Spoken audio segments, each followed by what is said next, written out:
살아가면서 무릎 꿇게 되는 일이 꽤 많은데, 학창 시절에는 성적에, 취업 준비생 시절에는 수백 장의 이력서에, 사회초년생 시절에는 낯선 환경과 익숙하지 않은 업무에 무릎을 꿇게 되곤 한다. 그리고 시간이 더 흐르면 세월 앞에, 그리고 관절염에 무릎 꿇게 되는데, 우리나라 65세 이상 어르신의 약 80%가 무릎 관절염을 앓고 있다고? 톡톡 건강 토크, 오늘은 퇴행성 무릎 관절염에 대해 자세히 알아보고 찌릿찌릿 무릎 통증에서 자유롭게 해방되자. 네, 평소 우리 몸이 잘 움직일 수 있도록 중요한 역할을 하는 신체 기관이 있습니다. 바로 관절인데요. 요즘같이 추운 날씨가 계속되면 관절이 뻣뻣해지면서 경직되고 통증이 심해지기도 합니다. 네, 톡톡 건강 토크, 오늘은 이 관절염 가운데서도 무릎 관절염에 대해서 자세히 알아보도록 하겠습니다. 네. 오늘 도움 말씀 주실 분 나와주셨는데요. 네. 바로 본 병원 윤태경 원장께서 나오셨습니다. 안녕하십니까? 안녕하십니까? 반갑습니다. 자, 그럼 먼저 3분 브리핑을 통해서 무릎 관절염이란 어떤 질환인지부터 설명을 들어보도록 하겠습니다. 원장님 부탁드리겠습니다. 네, 관절은 뼈와 뼈 사이를 연결하는 고리와 같은 역할을 하며 뼈의 움직임을 원활하게 해주는 해부학적 기관입니다. 관절에 완충, 윤활 역할을 해주는 연골이 파괴되고 그 관절에 염증성 변화가 일어나는 질병을 관절염이라고 통칭해서 사용합니다. 정상 무릎을 보시게 되는데 관절면이 깨끗하고 내측 부위와 외측 부위의 높이가 같습니다. 그리고 전체적인 해부학적 구조가 정상적으로 보이는 이런 엑스레이의 정상적인 관절 무릎입니다. 모형을 보면서 말씀을 드리겠습니다. 상하에 있는 연골 사이에 반월판 연골이 있습니다. 이 반월판 연골은 알기 쉽게 우리가 도가니탕이라고 있습니다. 그런 도가니를 반월판 연골판이라고 합니다. 관절경으로 보면은 대퇴골의 연골과 경골 연골 사이에 반월판 연골이 위치하고 있습니다. 관절염은 세 가지로 나누는데 퇴행성 관절염, 류마티스 관절염, 외상후 관절염으로 나눌 수가 있습니다.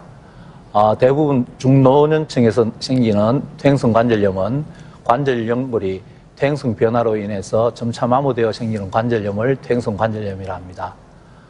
주로 중년 여성에서 나타나는 자가 면역체가 자기 관절을 공격하며 연골을 파괴하는 염증성 관절염을 류마티스 관절염이라 하고, 다 아시다시피 외상 후에 발생하는 관절염을 외상 후 관절염이라고 합니다. 이렇게 심한 관절염이 걸리게 되면은 멀리 여행을 가거나 운동을 하지 못하게 됩니다. 운동을 하지 못하게 되면은 일단은 근력이 약화되면서 혈액순환 장애가 오게 됩니다. 그렇게 되면은 고혈압, 당뇨, 심장병, 뇌경색, 심근경색 같은 성인병들이 발생하게 되고, 이런 성인병들이 발생하게 되면은 같은 나이지만은 다른 사람보다도 빨리 늙어가는 노화 현상이 빨리 오게 됩니다.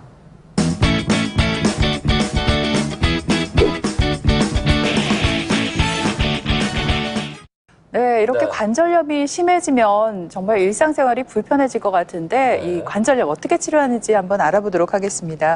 원장님, 다행히 초기라면은 뭐 약물 치료나 물리 치료 같이 보존적인 방법으로 충분히 나을 수 있다고요. 초기의 관절염은 약이나 물리치료, 주사로 충분히 고칠 수가 있습니다. 일단은 무릎은 관절염이 4기가 있습니다. 1기, 2기, 3기, 4기로 나눌 수 있는데 제일 좌측에 보면은 정상관절입니다. 보통 관절염은 무릎의 내측에서 오게 되는데 관절면이 깨끗하고 관절 간격이 외측과 높이가 일정합니다. 관절 2기를 거쳐 3기가 되면은 관절면이 이렇게 좁아지게 됩니다. 좁아지고 내시경으로 본 관절 안은 아까 얘기했던 도가니 반월판 연골이 이렇게 찢어진 모습을 보이게 됩니다. 여기에서 방치를 하게 되면 관절염 4기로 넘어가게 되는데 뼈에 붙은 연골까지도 따라서 이렇게 관절면이 아예 없어지게 됩니다. 그래서 무릎 관절염 치료는 크게 비수술적 치료와 수술적 치료로 나누는데, 비수술 치료에는 우리 생활 습관의 변경, 그리고 심한 스포츠나 등산이나 이런 운동을 피하고, 또 약해진 부위에 보조기를 사용함으로써 좀 튼튼한 무릎을 만들 수가 있고, 또 초기에 생긴 염증은 약물 치료로 충분히 없앨 수 있으니까 뜨거운 시프나 운동을 자제하면서 치료하는 것을 비수술적 치료라 합니다. 통상적으로 이 1기가 지나면 2기, 3기, 4기부터는 수술 치료를 요하게 됩니다.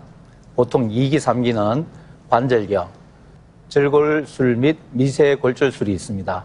4기에는 우리가 다 아는 인공관절 치환술이 있겠습니다. 사실 누구나 비수술적 치료를 통해서 낫고 싶은 게 모든 사람의 마음이잖아요. 원장님, 그런데 부득이하게 이제 무릎 연골이 많이 다르면 어쩔 수 없이 또 수술을 받아야 되잖아요. 근데 수술에도 여러 가지 방법이 있다고 들었거든요. 어떤 방법이 있을까요? 네, 맞습니다. 저희가 무릎이 1기, 2기, 3기가 4기가 있는데 2기, 3기부터는 최소한으로 무릎에 구멍을 뚫는다거나 아니면 뼈의 모양을 약간씩 바꿔서 무릎을 보존하는 수술 방법이 있습니다. 먼저 2기, 3기에는 관절경과 절골술 및 미세골절술이 있다고 말씀드렸습니다. 무릎 안에 관절경으로 여러 가지 모양의 방울판 연골이 찢어진 모습이 보입니다. 방울판 연골만 찢어지면 2기, 통상적으로 같이 접한 뼈에 있는 연골까지 손상됐을 경우는 3기라고 합니다. 이럴 경우에는 연골 절제술 및 봉합술을 시행하게 되는데, 아까 얘기했던 반월판 연골 내측이 다친 경우, 또 그리고 외측이 다친 경우는 또 수술 방법이 다릅니다.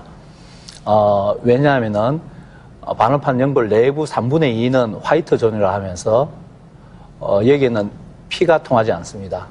이런 부위는 봉합할수록 더 찢어져 나가기 때문에 찢어진 부위를 깨끗하게 제거하는 게 제일 수술법이고, 외측 3분의 1은 레드존이라 해서 피가 통하는 부위입니다.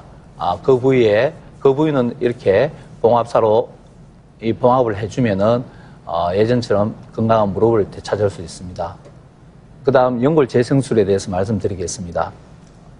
뼈에 붙은 연골을 재생시키기 위해서 지저분하게 다른 연골 부위를 깨끗하게 긁어냅니다. 그 부위에 많은 구멍을 내어서 그 뼈에 있는 골수를 이렇게 3번처럼 내게 됩니다.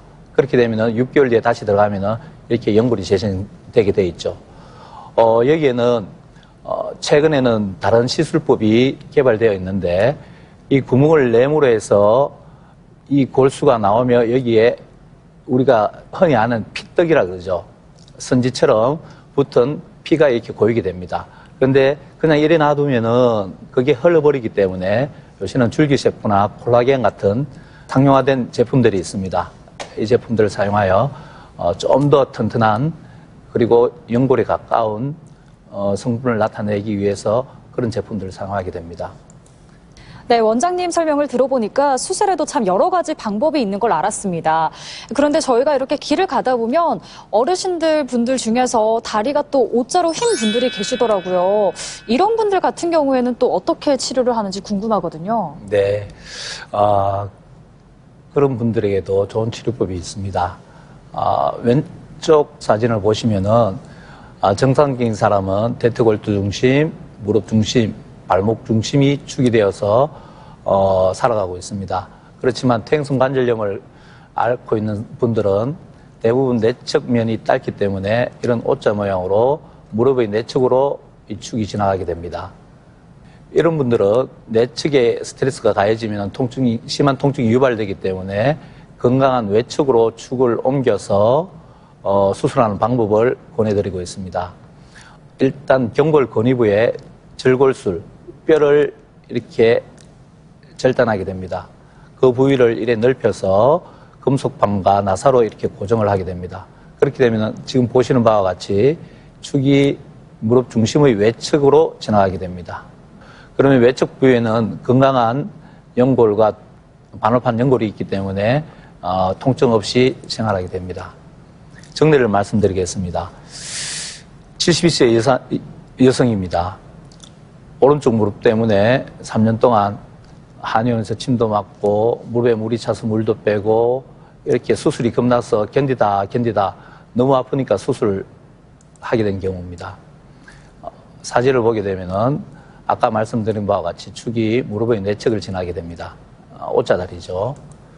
MRI 찍어서 보면은 외측의 반월판 연골은 정상적으로 위치해 있지만 내측의 반월판 연골은 거의 따라서 보이지가 않습니다. 관절경을 통해서 보면은 외측의 반월판 연골은 정상적으로 보입니다. 그렇지만 내측의 반월판 연골은 상하로 나뉘어서 찢어져 있고 그에 접한 연골, 뼈에 있는 연골은 이렇게 지저분하게 떨어져 있습니다.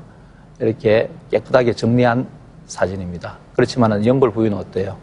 이렇게 아직도 지저분하죠. 그래서 이런 부위는 이렇게 깨끗이 긁어서 아까와 같이 미세골절술을 줬습니다. 그렇게 6개월 뒤에 다시 보면은 이렇게 깨끗한 연골이 다시 재생되게 됩니다.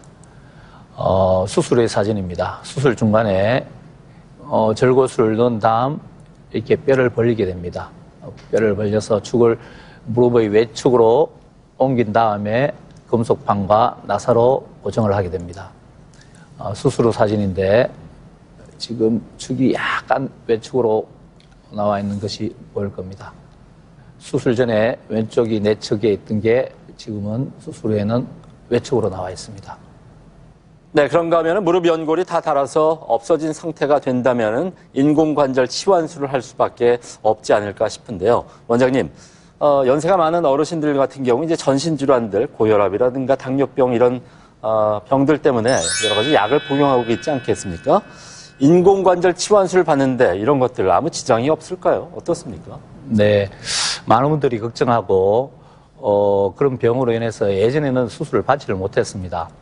하지만 저희 병원도 마찬가지지만은 저희 인공관절 치환술을 하는 병원에서는 내과와 신경과 그리고 일반외과 또 여기를 스포트하는 방사선과 마취과 모든 과들이 노인 환자에 대해서 정말 안전하게 수술할 수 있도록 수술 전 검사를 하고 수술을 시행하게 됩니다.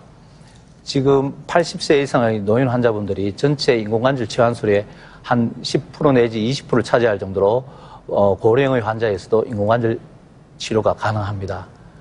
다 아시다시피 인공관절 치환술이란 무릎 관절의 파괴가 심하여 수술적 치료로 통증 조절 및 기능 회복이 어려운 경우에 티타늄 같은 특수 재료로 만들어진 인공관절을 삽입하여 통증의 완화, 관절의 기능을 회복하게 해주는 수술을 말합니다. 아까 설명드렸듯이 관절면이 깨끗하고 관절 간격이 일정합니다. 전체적 해부학적 구조도 정상적으로 보입니다. 퇴행성 관절염이 되면은 대부분 무릎 내측에 관절염이 오게 되는데 관절면이 거의 없어져 있습니다. 우측 조그마한 사진을 보게 되면은 저희가 인공관절 할 때 이런 절개를 통해서 보면은 이 외측에 지저분하게 연골이 떨어져 가는 외측 부위가 보이고 여기 맨들맨들하게 보이는 이 부위는 연골이 완전히 벗겨진 부위입니다. 이런 부위를 다 잘라내고 인공관절을 넣어서 찍은 사진입니다. 그리고 저희 병원에서는 컴퓨터 내비게이션이라는 장비를 사용해서 인공관절을 하게 됩니다.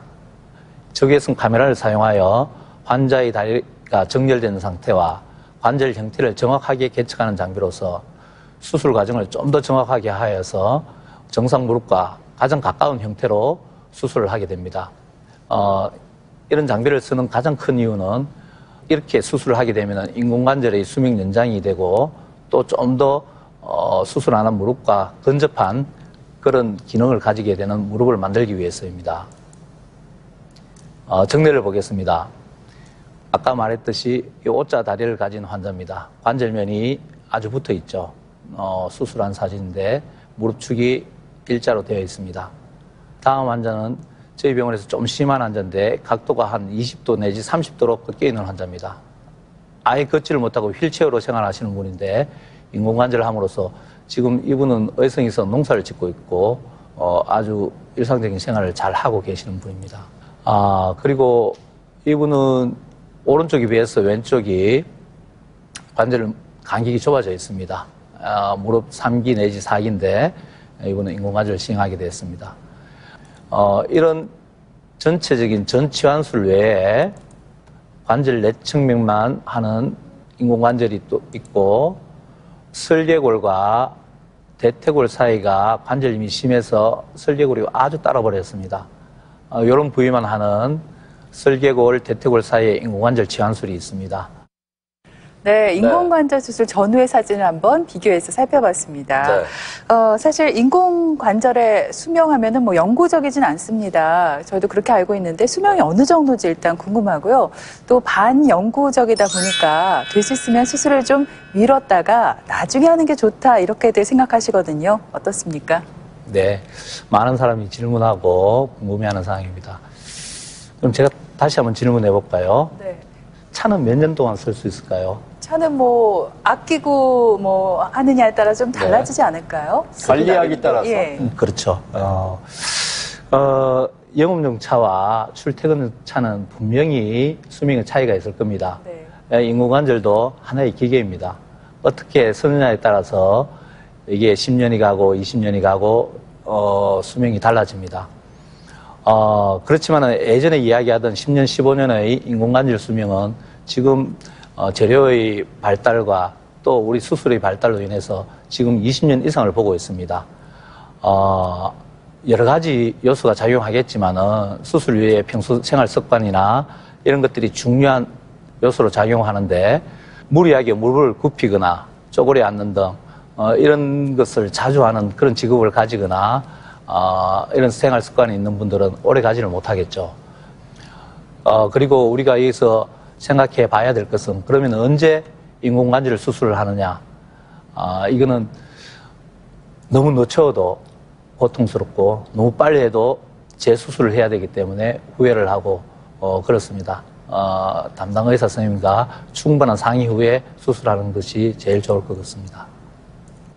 네, 이렇게 오늘 무릎 관절염에 대해서 자세히 알아봤습니다. 원장님 끝으로 평소 우리가 이제 무릎 건강을 지킬 수 있는 운동법 있다면 좀 소개를 부탁드리겠고요. 또 방송을 보고 계신 시청자들께 전해드리고 싶은 말씀이 있다면 함께 부탁을 드리겠습니다. 아까도 얘기했듯이 인공관절은 하나의 기계입니다. 이걸 어떻게 잘 사용하느냐에 따라서 오래 쓰기도 하고 또 아무런 무리 없이 사용하기도 합니다. 좋은 운동을 설명드리면은 일단 수영이 좋습니다. 수영 중에서도 물 안에서 천천히 걷거나 물 안에서 무릎을 굽혔다 폈다 하는 운동, 그리고 고정 자전거를 이용해서 대퇴부나 종아리의 근력을 키우는 방법이 아주 좋은 운동입니다. 수술한 무릎에 무리를 주지 않으면서도 관절의 운동 및 근력 강화 운동에 상당히 좋은 운동들입니다. 그리고 집에서 간단히 할 수 있는 운동을 말씀드리면은 무릎을 편 상태에서 발목을 뒤로 제낍니다. 이 상태에서 15초 정도 견디다가 발목을 다시 쭉 펴니다. 이렇게 15초 정도 견디고 이 운동을 20회씩 하루에 많이 하면 많이 할수록 좋습니다. 그리고 그 끝에 운동은 또 다른 운동인데 무릎에 힘을 준 채로 15초 정도 들어 올립니다. 버티다가 또다시 천천히 내리고 또다시 올리고 이것도 20회 정도로 여러 번 할수록 좋습니다. 이 운동을 하는 목적은 대퇴부의 근력을 높일수록 무릎 주위에 가는 근력이나 힘을 더 높일 수가 있습니다. 그래서 무릎을 보호할 수가 있겠죠. 그리고 서서 하는 운동인데 어깨 넓이로 다리를 벌리고 무릎을 서서히 살짝 굽힌 채 책상을 단단히 잡습니다. 단단히 잡은 채로 체중을 뒤로 싣고 한 3초의 시간을 가지면서 무릎을 직각으로 합니다. 그리고 15초간 버팁니다. 다시 1초에 거쳐서 다시 일어선 다음에 같은 동작을 반복하는 운동입니다. 이렇게 항시 무릎을 생각하고 무릎을 위한 운동을 한다면 오랫동안 건강한 무릎을 가질 수 있을 거라 생각됩니다. 무릎을 보호하는 방법은 이를 보호하는 방법과 똑같다고 생각합니다. 이가 처음에 약간 썩었을 때 빨리 치과에 가서 약간만 파내고 아말감으로 덮으면은 아무 이상 없이 오랫동안 쓸 수 있는데 이게 치과에 가기가 무섭고 시간이 안 되고 돈이 비싸고 이런 여러 가지 이유로 가지 않게 되면은 이빨이 많이 썩게 됩니다. 그렇게 되면은 이빨을 덮는다거나 아니면 빼서 임플란트 한다거나 좀 더 큰 수술이 기다리게 되죠. 무릎도 마찬가지입니다. 아까 보시는 바와 같이 무릎이 연골판이 손상됐던 1기에서 2기에서 빨리 관절경이나 아니면은 약물이나 치료를 하게 되면은 인공관절로 가는 아주 큰 수술은 하지 않게 되겠죠. 이런 것들은 우리가 대장이나 소장처럼 내시경을 하듯 1년이나 3년 이렇게 주기적으로 엑스레이나 MRI를 촬영함으로써 예방할 수 있다고 생각합니다. 네, 이렇게 들으신 것처럼 무릎 관절염은 65세 이상 어르신의 80%가 앓고 있습니다. 그렇다 보니까 자연스러운 노화 현상으로 받아들이면서 대수롭지 않게 방치하는 경우가 많은데 이렇게 방치했다가는 100세 건강이 한순간에 물거품이 될 수도 있겠습니다. 네, 평소 무릎이 뻣뻣하고 움직일 때마다 소리가 난다면 이 관절에 이상이 있는 건 아닌지 한 번쯤 의심해 보시기 바랍니다. 네, 지금까지 이 시간 도움 말씀에 바로본병원 윤태경 원장께서 수고해 주셨습니다. 네, 오늘 고맙습니다. 네, 김철원 씨, 장혜연 씨 두 분도 수고했습니다. TBC 클리닉 건강 365 오늘 준비한 내용은 여기까지입니다. 한 주간 건강하게 보내시고요. 저희는 다음 시간에 다시 오겠습니다. 고맙습니다. 들어갈 방이 어디 있는데? 여기 살아 그러면. 알았다. 그러니까 7시간 이상을 자야 된다고 지금 시간이 필요 이상하고. 없다고. 자라 그냥. 7시간. 자라고.